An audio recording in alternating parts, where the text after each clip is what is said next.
Welcome to the Security Plus Testable Objectives. This first section is mitigating threats, and I'm going to break this down into two sections for you. The first section is performing core maintenance. The second section is managing viruses and spyware.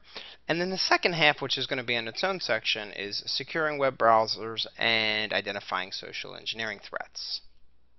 So let's go ahead and jump right into the first section, core system maintenance.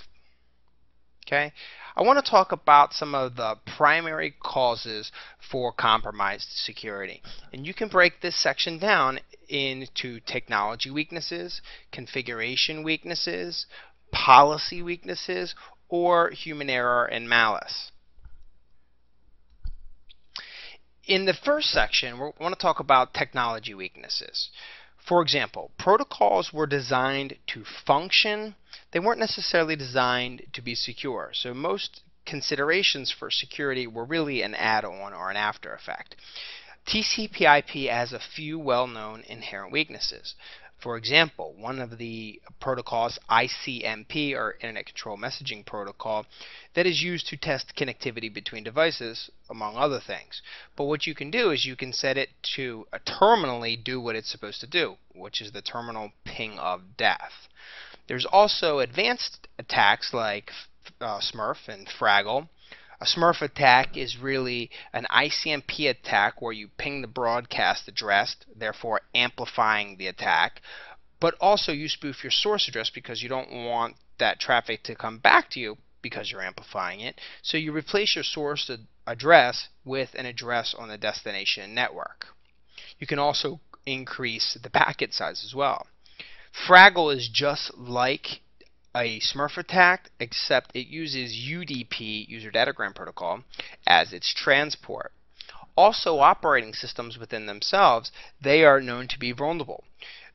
Part of the way software works is vendors will try to rush to market with a product as quickly as possible. Therefore, time is money. But what they'll do is they'll offer to support that product for life. So the model of business is changing. We used to buy things and we wanted a pristine product and we took care of it for life. That's really changing nowadays. You buy a product knowing that you're going to be serviced with upgrades inevitably. I mean, if you think about it, when you buy an automobile, do you buy an automobile knowing that it's going to be serviced for the rest of its life, or does the service contract really run out very, very quickly? And of course, it runs out very, very quickly. Software, on the other hand, turns that model upside down. Vendors will support it for the duration of the life cycle of that product. So there are well-known software or operating system vulnerabilities. And you can go to any one of the major advisory sites and do your little homework to find out if your operating systems are vulnerable or not. And then there's the networking equipment themselves. It doesn't matter if you're using a hub or a switch or a router. Each of those appliances have inherent vulnerabilities with them. I'll just give you a few examples. With switches, you have to worry about ARP poisoning or MAC address spoofing. With routers, you can defeat the access control lists, or you can spoof traffic. Or it may be the difference between a stateful versus a stateless router with access control risk. We're going to get into a little bit more of that later on, but right now I just want to illustrate that you can look at weaknesses in terms of technology weaknesses, and of course the next one will be configuration weaknesses. But before we go on, I want to point out here to the right I have the local area connection properties dialog box where you can go to your TCP IP properties. I'm a big fan of the checkbox on the bottom, show icon in taskbar when connected. I think it's very informative for the user. Okay, so the next section is configuration weaknesses.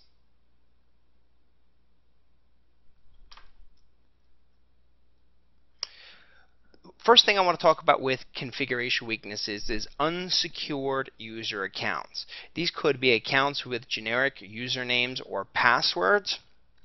You can go to the internet pretty much right now and just search for default usernames and passwords, and within a few clicks you will find a list of well-known default usernames and passwords. It could be a default password account with a default username and password, but it could also be just an account with a weak password. The next one I want to talk about is weak passwords. What really makes a password weak? According to me, it's if you can break into it or not, either through brute force or through a dictionary attack. If you can take a password cracker, analyze the passwords, and it breaks it in a relatively short period of time, to me that makes it weak. Some things that countermeasure that are having passwords that are at least 8 characters and a combination of uppercase, lowercase, numbers, and special characters. That will help countermeasure a naturally weak password. The next one is misconfigured internet services. Just to give you one example of a misconfigured internet service would be something that you would access through your internet service provider. You have mail, which is Simple Mail Transfer Protocol, or maybe you're using POP3 or IMAP to download your mail. Well, how are you authenticating to those services? Are you doing it in a clear text? Because if you are, then anybody can eavesdrop on that connection, and therefore you're disclosing what you would normally think would be private. Unsecured default settings. There are many times we can just go to a router or a switch and we can connect to the management interface or console of that, or we can connect to it with the simple network management protocol settings and get a lot of information from a device simply because it had unsecured default settings. Also, misconfigured networking equipment. Just to give you an example, on a switch you have something called VLANs, or virtual LANs. Well, there's the DTP, Dynamic Trunking Protocol, and this allows users to dynamically jump VLANs where normally you would need a router to do that. So that is just one example of a service on a network appliance where if you have a service like DTP or Dynamic Trunking Protocol enabled, that could allow users to do devious things. The next one is Trojan horse programs, and these all get categorized as malicious code.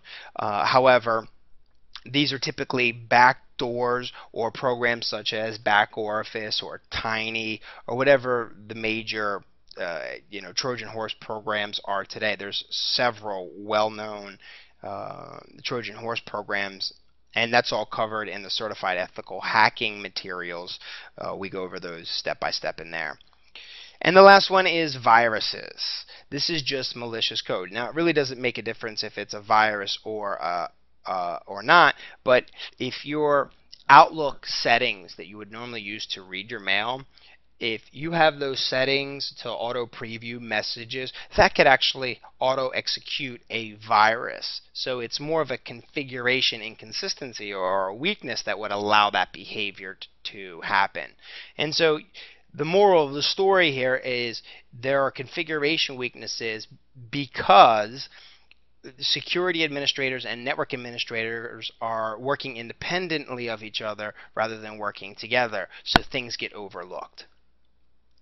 Alright, the next section is human error and malice. Simply defined, you have to decide if something happened, if a normal security occurrence on your network happened, you have to decide if it was an accident, if it was just ignorance, people didn't know any better, or perhaps they were overworked, didn't see something, didn't understand something, and it was due to their workload.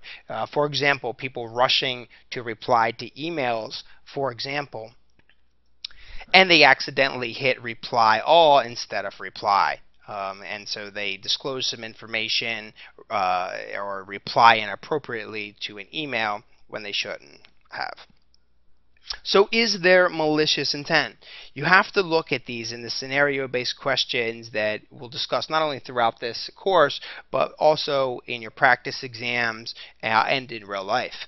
You have to decide if there's malicious intent. So you have to look for things like dishonesty. Is someone really being honest with you?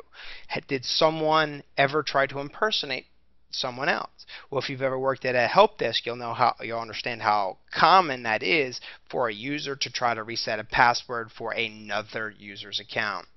Then you have the classic disgruntled employee. Whenever an employee is leaving a company, you always have to ask yourself, did the person leave on